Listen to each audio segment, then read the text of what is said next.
Yuusha Might Gaine is the fourth entry in the Brave franchise, a series of unrelated super robot anime I'm currently watching and reviewing in chronological order. Like its predecessors, there's a sense of stylistic continuity as its creators learn from their past experiences. However, Might Gaine features Shinji Takama's directorial debut, promoted from episode director and storyboard planner for earlier Brave entries. You might be most familiar with his later directorial works in Gundam Wing and Gundam X. Fans of Gundam X may find similarities between these two titles as they're both set in worlds where mechs can be bought by anyone who can afford them, especially criminals.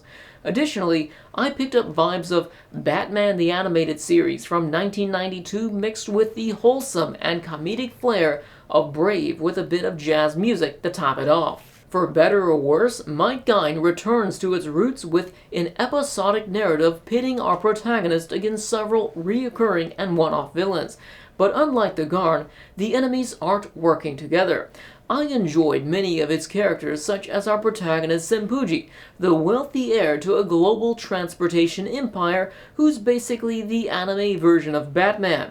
Think about it. He's got this massive tower, is filthy rich, and wears a costume to fight themed comic book villains using advanced technology in a metropolis. Senpuji's sweetheart Sally might be my favorite woman from the episodic Brave entry so far because she's gentle yet stoically stands up for what's right. In addition, she selflessly works hard to provide for her family as her father recovers from surgery. One of the anime's running jokes is that she's got a billion part-time jobs, depicting her working a new position in every episode. Of course, it also helps that she's so damn adorable. Just look at her. In addition to Sally, Senpuji's grandfather is my other favorite character because of his comical personality. During an episode where a villain tried to make the Japanese people stop eating natto by stealing the national supply, kidnapping its biggest lovers, and torturing them with said natto, most people would lose the taste for these sticky beans after nearly drowning in them, but not Gramps. Submerge him into natto and he'll just open his mouth and let it all in. I found many of its villains were the life behind the show due to their varying quirks. There are four major reoccurring antagonists to become familiar with. First, there's Catherine Vuitton, a woman who's just as out of touch as she is filthy rich. She's got the money to order dinosaur eggs at a restaurant and not look like an idiot. One of my favorite Catherine episodes was when she tried to buy people's love. Much to her surprise, her plans backfired when she foolishly crushed innocent bystanders under tons of cash while trying to win them over. Next is Wolfgang, a mad engineer bent on destroying our meddlesome hero with the aid of the anime's anti-hero, Joe. I enjoyed Joe for his complex morality, considering he's probably the most dynamic character the anime offers. He's Senpuji's rival, who allows himself to be used by villains when convenient to settle a personal score. Sure, there's a self-destruct trigger hidden inside the mech, but hey, it's a free mech. All he's got to do is just get out fast enough to avoid the explosion. His gray morality allows him to side with the villains while also saving Sally's life whenever he sees her in danger. Lastly, there's Shogun Fu, my favorite true villain. He's a diabolical samurai bent on plunging Japan into the feudal era, so I guess that makes him Makoto Shishio's goofy cousin. I enjoyed his episodes because they reminded me of one of my favorite super robot anime, Daitarn 3. Daitarn was special for including Japanese cultural jokes, adding that extra layer of depth. One of my favorite Shogun Fu episodes referenced the legendary battle between Musashi Miyamoto and Kojiro Sasaki, including their special attacks and duel strategies. I also love the episode when he simultaneously tried to earn money and followers by selling Lucky Charms. But of course they weren't actually lucky. Shogun just had his henchmen follow their patrons around town, secretly doing their bidding from the shadows, creating the appearance of good luck. Unfortunately, the overall plot is a mixed bag. It contains more characterization and development than X-Kaiser and Firebird combined, but is nowhere near the excellence of Dagarn.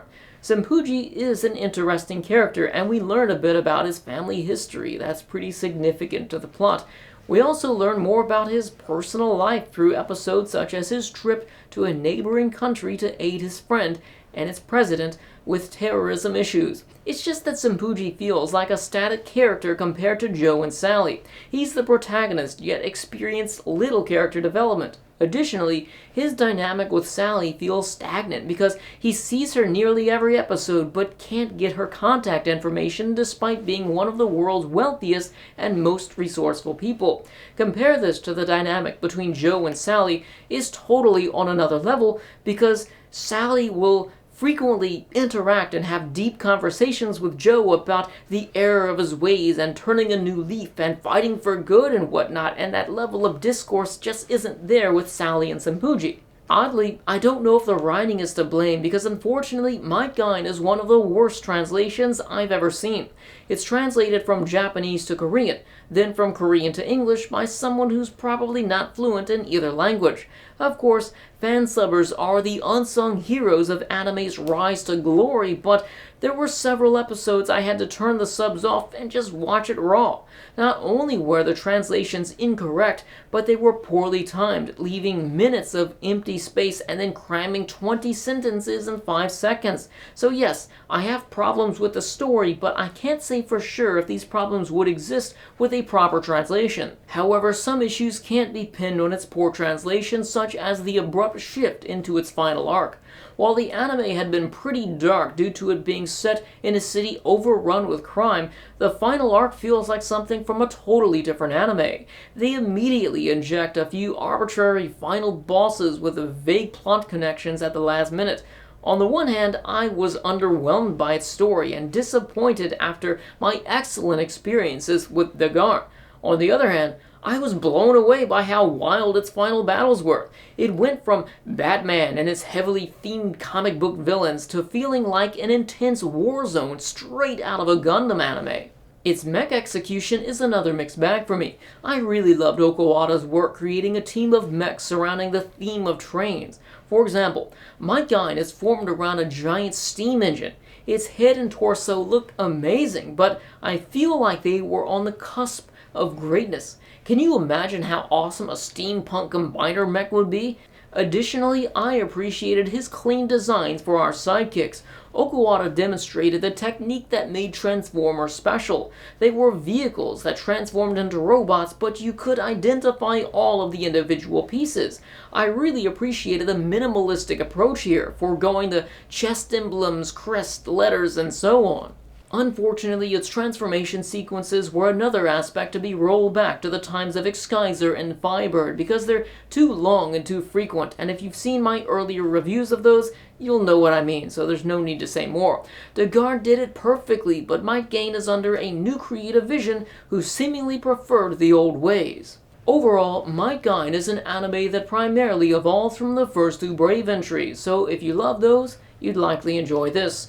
I give it a 7 out of 10. Although its writing left a bit to be desired, there's still plenty of enjoyable elements, such as its colorful cast of comedic villains. I recommend the anime, especially if you enjoyed earlier Brave entries. Just keep in mind its translation issues. It's not unwatchable, it's just select episodes in its second half are better watched raw, but there is this consistent level of moderate, poor translations throughout the entire series, but I still enjoyed it no matter what. Thanks to those you see here for supporting these videos on Patreon, and a special thanks to Nia-chan for her 3rd tier support. If you'd like to support these videos, see the Patreon or affiliate anime, Blu-ray, and clothing store links in the video description. Thanks for watching, I'll see you soon with another anime review.